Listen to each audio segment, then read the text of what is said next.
оңбас, бірлік қылмай ел болмас.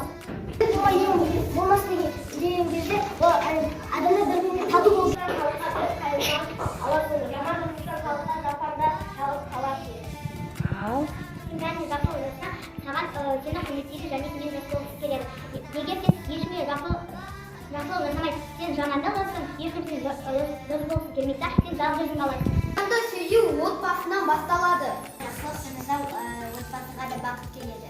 Сүйер алдында отбасынан бірінші отбасы басталады. Ал 16 желтоқсан тәуелсіздік алған күн, ерекше боп мәңгі ел жадында қалған күн. Тәуелсіздік татулық ол кәмілдік, тәуелсіздік маңдайдағы бағым бол, тәуелсіздік сыбағасы халқымның, тәуелсіздік тармайтұғын тағым бол.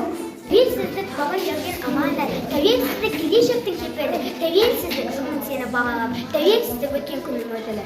тәуелсіздік тәрбие екен бүгінде, тәуелсіздік тәрбие сенің барында, тәуелсіздік әр сәбидің үнінде, тәуелсіздік әр қазақтың жанында.